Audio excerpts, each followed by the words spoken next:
તો સોના ચાંદીના ભાવમાં સામાન્ય વધઘટ થઈ રહી છે। ચાંદીના ભાવમાં 1 કિલોએ ₹2400નો વધારો નોંધાયો છે, તો 10 ગ્રામ સોનાના ભાવમાં ₹100નો ઘટાડો નોંધાયો છે। ચાંદીનો પ્રતિ કિલોએ ભાવ 49,49,000, તો સોનાનો પ્રતિ 10 ગ્રામે ભાવ પણ જે છે તે 15,4800 જે છે થયો છે। યુદ્ધ સમાપ્ત થવાની સંભાવના, જેમાં ક્રૂડ ઘટ્યું છે, ક્રૂડ ઓઇલમાં પણ 8%નો કડાકો બોલી ગયો છે।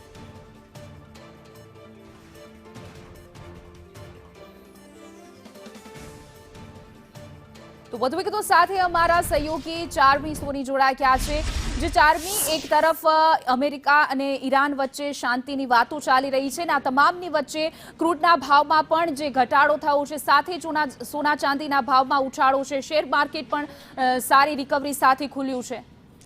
ચોક્કસ હિના, જો એક શબ્દમાં આજનો જે આખો સિનારીઓ છે માર્કેટનો એને વર્ણવવો હોય તો એને આપણે કહી શકીએ આશાવાદ એ વાતનો કે અમેરિકા અને ઈરાન વચ્ચે ફરી એકવાર યુદ્ધને લઈને અત્યારે જે સ્થિતિ ચાલી રહી છે એની શાંતિ મંત્રણા થઈ શકે છે અને બંને વચ્ચે કોઈને કોઈ નિવેડો આવી શકે છે। એને લઈને માર્કેટમાં એક આશાવાદ છે અને એના જ કારણે જે એશિયન માર્કેટ્સ હતા કે અમેરિકન માર્કેટ્સ હતા એ પણ આજે તેજી સાથે ખુલ્યા હતા અને એની જ અસર આજે ભારતીય બજારો પર પણ જોવા મળી રહી છે। ખાસ કરીને ગઈકાલે માર્કેટ જ્યારે આંબેડકર જયંતિને કારણે ક્લોઝ હતું અને એના આગલા દિવસે સોમવારની વાત કરીએ તો માર્કેટમાં મોટો ઘટાડો જોવા મળ્યો હતો। લગભગ 700 પોઈન્ટ સાથે નિફ્ટી સેન્સેક્સ ક્લોઝ આવ્યો હતો અને નિફ્ટીમાં પણ 200-250 પોઈન્ટનો ઘટાડો એ દિવસે જોવા મળ્યો હતો। પણ ગઈકાલે જે એક સિનારીઓ ક્રિએટ થયો એને જોતા આજે માર્કેટમાં એક આશાવાદ છે। ખાસ કરીને ક્રૂડ તેલની કિંમતોની વાત કરીએ તો સોમવારે જ્યારે આપણું માર્કેટ ચાલુ હતું ત્યારે $104ની સપાટીએ ક્રૂડ તેલ પહોંચી ગયું હતું, ત્યારબાદ $96 પર ગઈકાલે ક્રૂડ તેલ આવ્યું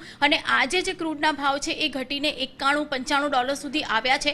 એટલે માર્કેટમાં ત્રણેય માર્કેટમાં એક આશાવાદ છે। સેન્સેક્સમાં વધારો એટલા માટે છે કે આવનારા દિવસોમાં આ યુદ્ધ સમાપ્ત થશે અને રોકાણકારો ફરીથી માર્કેટમાં પરત ફરશે। તો બીજી તરફ સોના ચાંદીમાં પણ એ જ વાતનો આશાવાદ છે કે યુદ્ધ સમાપ્ત થશે તો રોકાણકારો સોના અને ચાંદીને ફરીથી એકવાર એક સેફ હેવન માની અને એમાં રોકાણ વધારશે। જ્યારે ક્રૂડની કિંમતોમાં ઘટાડો પણ એ વાતનો સંકેત છે કે યુદ્ધ જો સમાપ્ત થશે તો લોકોને, સામાન્ય જનતાને જે ક્રૂડની કિંમતોની અસર જોવા મળે છે એ ઓછી જોવા મળશે અને પેટ્રોલ ડીઝલના ભાવ જે વધવાની શક્યતાઓ વ્યક્ત થઈ રહી છે એ ક્રૂડના ઘટાડાના કારણે એ જે ભાવ વધારાના સંકેત છે એ પણ ઘટશે। એટલે તમામ મોરચે એક આશાવાદ છે, એક પહેલ છે કે ભાઈ ચલો માર્કેટ ઉછળ્યું છે તો આવનારા દિવસોમાં થોડોક તેજીનો તોખાર જોવા મળશે, રોકાણકારોને થોડાક સારા સપોર્ટ લેવલ જોવા મળશે અને રોકાણકારોને ફરીથી માર્કેટમાં અત્યારે જે અસમંજસની સ્થિતિ છે કે રોકાણ કરવું કે નહીં તો એને લઈને એક આખો જે માહોલ છે એ પોઝિટિવ થાય એ વાતનો સંકેત આજના બજારો આપી રહ્યા છે। ખાસ કરીને આઈટી જેવા સેક્ટર્સ છે